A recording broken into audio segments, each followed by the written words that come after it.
astrological snapshot transit report. Thank you very much for your patience.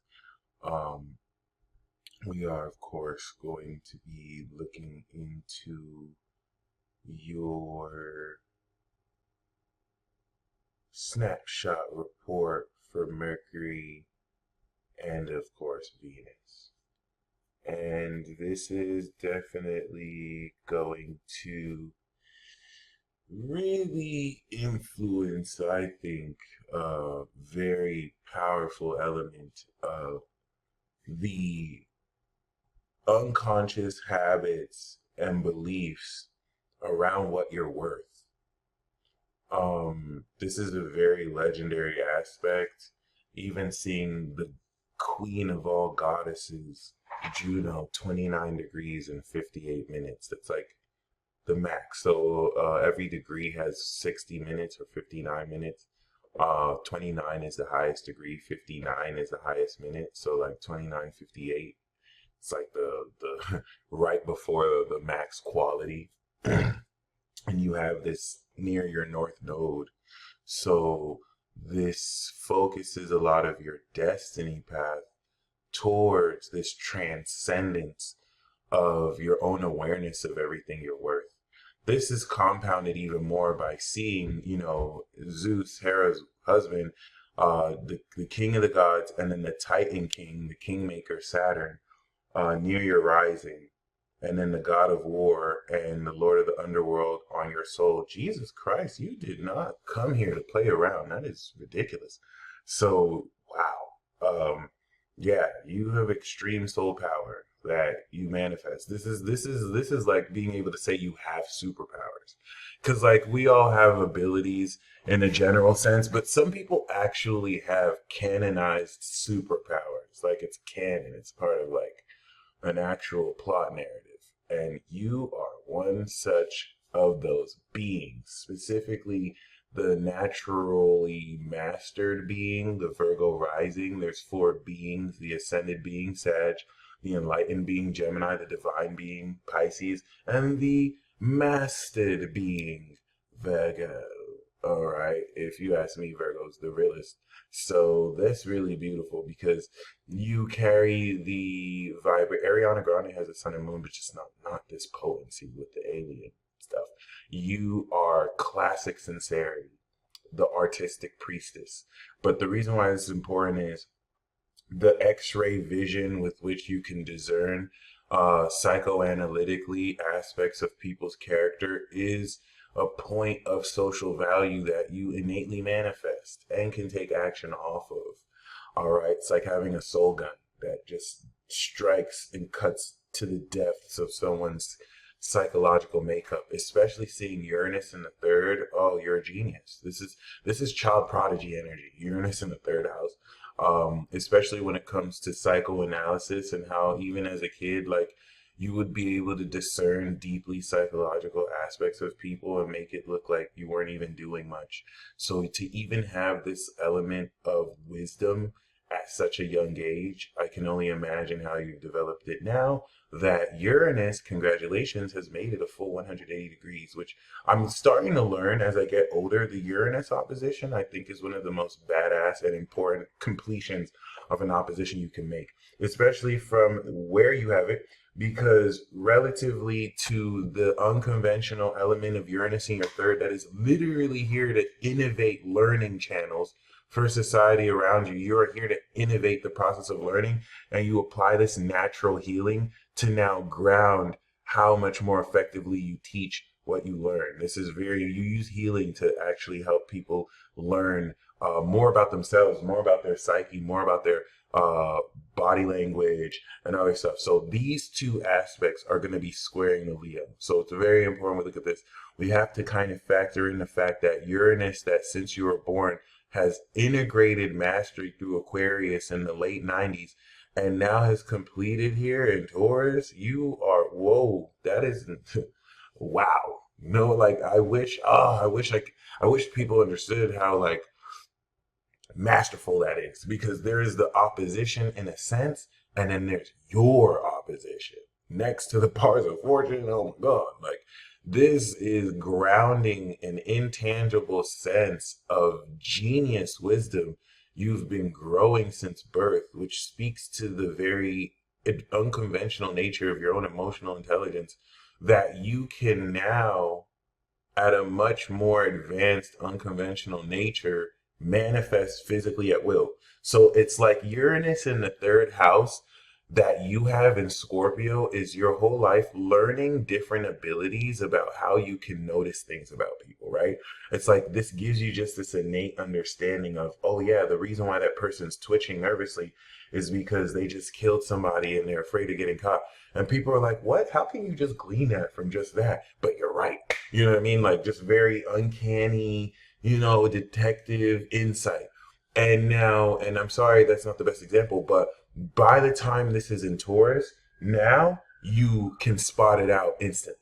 You can like literally teach a TED talk on this. You can literally take the psychoanalysis and then also pinpoint it to a minute reflection in someone's body. It's complete. That's what it's harvesting. So now what you've innovated in learning, you're now able to innovate in teaching, which is going to be not only a huge element moving forward as Jupiter will eventually, through the rest of this year and next year, catch up to this and evolve, which is going to be huge. But we also have to take into account that once again, all of this is squaring this Leo energy. So we wanna highlight, I think, the most important facet of this. First of all, you having this opposition, but your sun that trines this also adds to the directive power to how you strengthen this genius. If it was just Uranus in the third house, in Scorpio, you would just have this very innate, unconventional quality of attitude and social approach to just claircognizantly discern facets about people in very weird fashion that will freak people out and have people thinking you're a witch when really you're a very powerful priestess, a goddess priestess at that. Because I mean, you did not come to play around. Really, Saturn and Jupiter, and then you got Hades on your moon. Oof. Like you could just look at someone and then they can feel the terror in their eyes because they crossed you the wrong way. And people won't even realize that it's not even you they're looking at. It's the god of war and the lord of the underworld that are looking through you as vessels to be like, oh, you trying to mess with Queen Amber? You trying to mess with Amber? You want to get in a car accident? And that there's no way of saying that in a way that sounds normal because there's nothing about that that's normal. You know. So if you need that, I don't know if I gave you the alien construct article. If I didn't, shame on me. Unless this is the first astrology reading we're doing, but you definitely need that. If you didn't receive that, email me and I will definitely hook you up with that because, in fact, I'll just give you the link here regardless.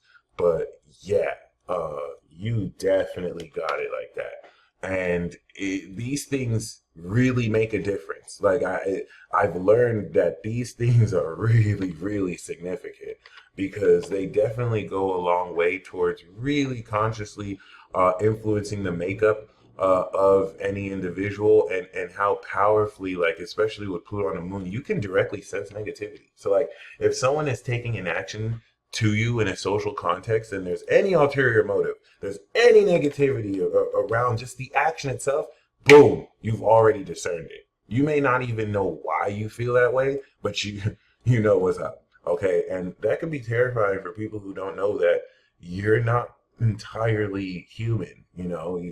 If you were, you're definitely an enhanced master being here.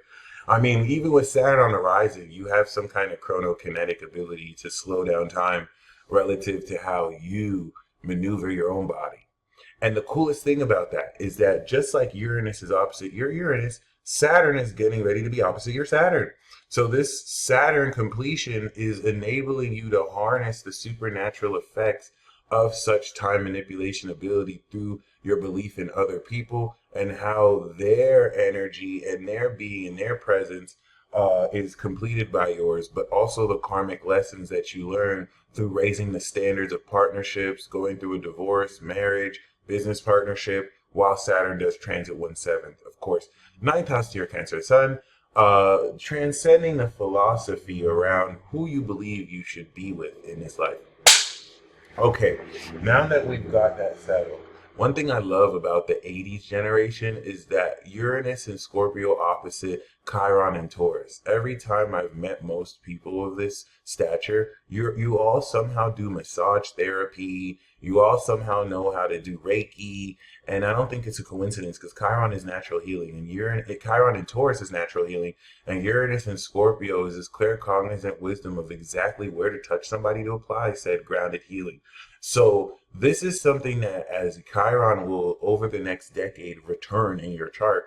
The North Node has already unlocked the deeper quality and the unconventional quality of this so that at this point now that the South Node is in Libra, you touch somebody, they get healed. Like it's really the Uranian element of this is the invisible facet of how most people would not put two and two together, that the reason why their headache just mystically vanished is because you shook their hand. They would think that's a post ad hoc fallacy of a correlation, not knowing it's a causation. That's the tricky part about Uranus and Neptune. It's not material like Saturn and everything before. Trans-Saturnian energies are abstract and beyond our physical processing ability. So they can induce causality in ways most people will never know. And most people may not realize that your presence is facilitating deep psychological healing expressed in such a natural way that could be felt physiologically on the body. So Uranus now, finishing this opposition is so key because I feel like this enables you to at will harness a very tangible element of the intangible nature of the pure energy you were born with, applying this psychoanalysis into direct experience, being able to naturally use this in any scenario and to take what you're able to analyze in people's psychology and show people how it naturally plays out in their body. This also innovates your philosophical approach throughout life relative to, of course, how unconventional your attitude is socially versus the individual ways you naturally express said attitude through your philosophy. And that's why this is very important because now Venus is retrograding in your 12th house. Mercury is retrograding, or Mercury is going to retrograde on Virgo. When Mercury retrogrades in your first house, it's going to reevaluate how masterfully you analyze your behavior and your personality because you will have shifted so much more powerfully into a greater version of yourself.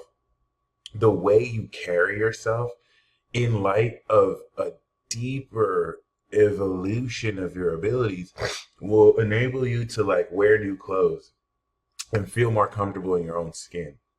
And that's where, as a Cancer sun, the Uranus Taurus that's innovating your philosophy is doing so around your awareness of who belongs in your life and what value belongs in your life as well, and who is a really great influence, discerning that versus the Scorpio ability that really just unconventionally opens up more of your inner child dynamics and creativity around these abilities. So that's where this Leo chapter and Leo season we're about to step into, by the way, happy birthday, is being done so in a way to inspire this very unique element of how you are releasing old beliefs and habits around how much more valuable you are. Because Leo is the second house of finances and confidence and self-esteem and worth to Cancer. So this realistically puts you in a position to, in a very strong way, during this Leo season, not only add to your value and confidence, but also be put in a position to transcend this element of your confidence in the 12th house by being able to set, with the fixed Leo, a new cycle of spiritual beliefs. Or as we can see, the releasing of unconscious habits making way to manifest, of course, a much deeper element of greater finances, or at least deeper confidence in your life. Okay. So I think what really opens up here is that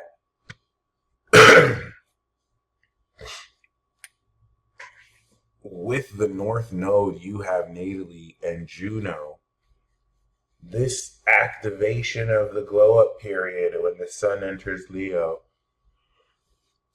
is going to influence an initial redefinition, especially when Mercury coming into the next few days conjuncts Mercury retrograde.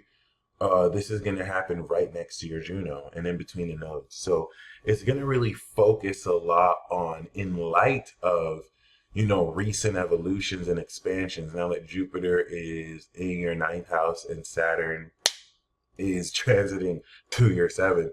This is definitely going to transcend a lot more of how your own confidence reflects and influences who you're connecting with and how you're getting ready to change your idea around your success next year when Jupiter eventually hits your MC and evolves your legacy.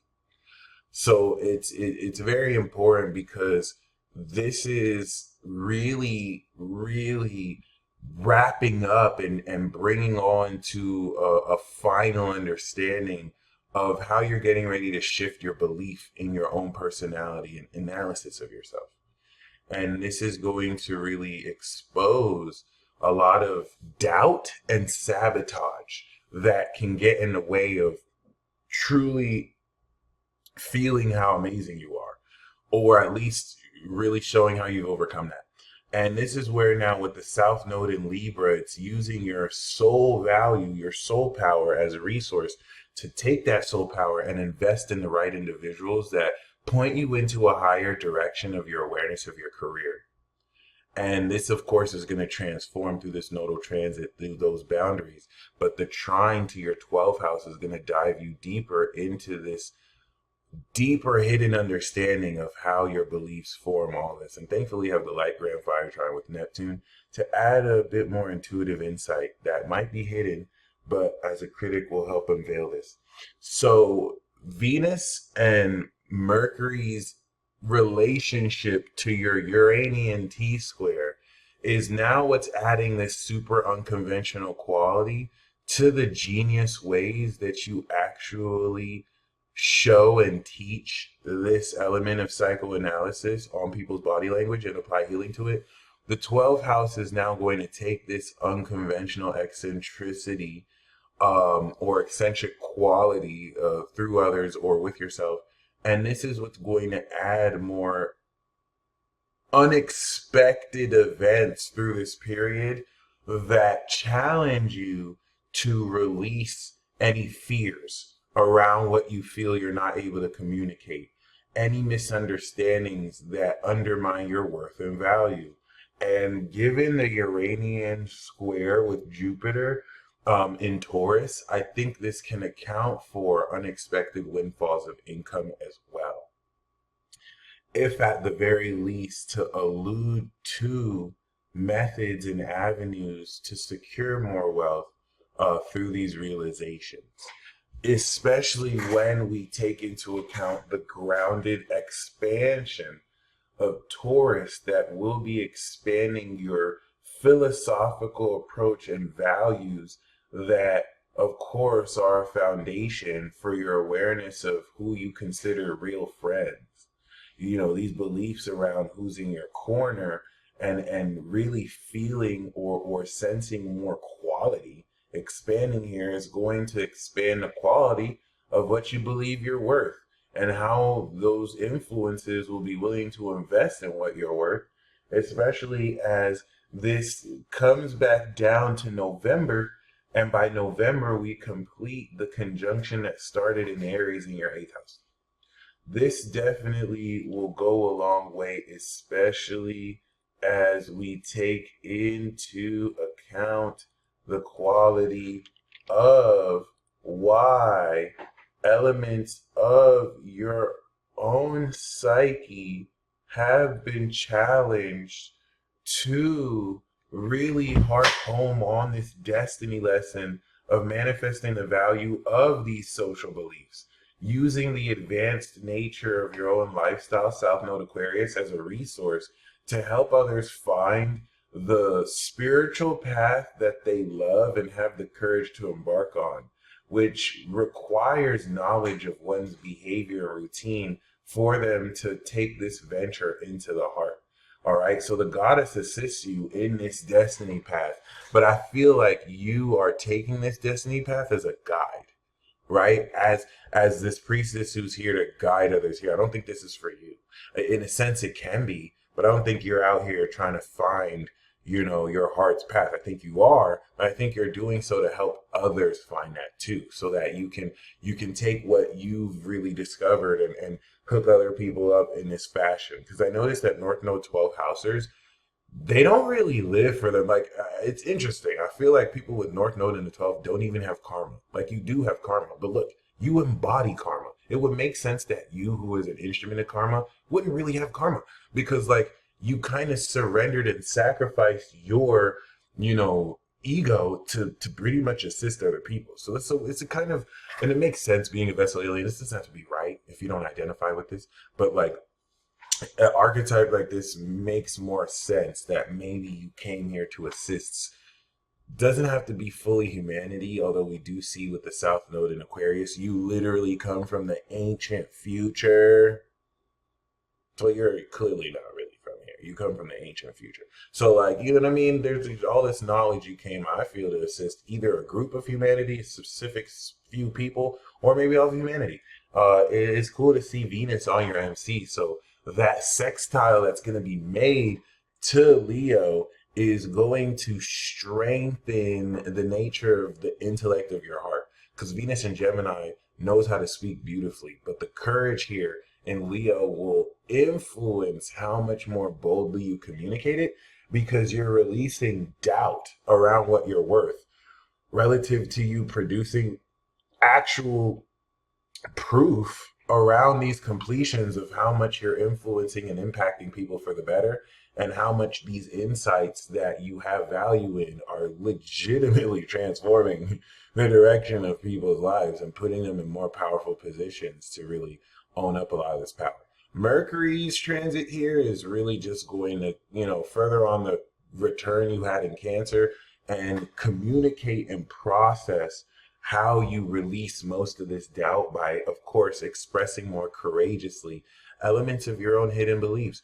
But see, the influence of the nodes here and Juno are going to add this commitment to, of course, polishing this element of your destiny mission and unlocking more elements of your heart that as we move forward into Virgo, will begin to oppose all the Pisces transit and seriously adjust relative to doubt you have released, how much more meaningful you step into your personality, how much more analytically you express your personality. Okay, so it's definitely a lot to look forward to. This glow up period that is going to kick in over the next few days leading into the rest of the month will really harp on how golden of a quality you're able to express your heart and break through because of it. So there are going to be hidden reflections and insights that the sun will give you awareness to, and then furthermore influence how you can develop these elements of your personality in the ways that you are meant to as well. So I hope you enjoy this snapshot transit report.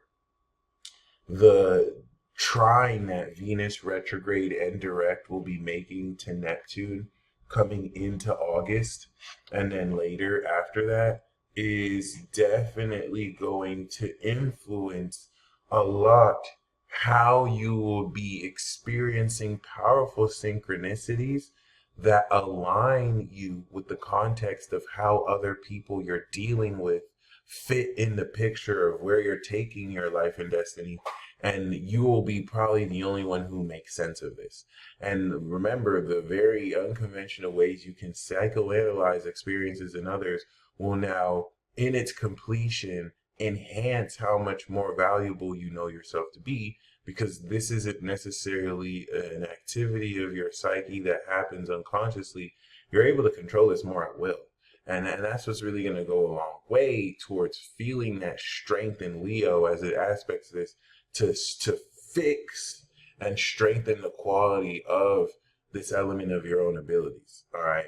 That does make you more than just a genius, but the powerful, representative of karma and fortune that you represent. You stay blessed as always, once again. Looking forward to your feedback. And until next time.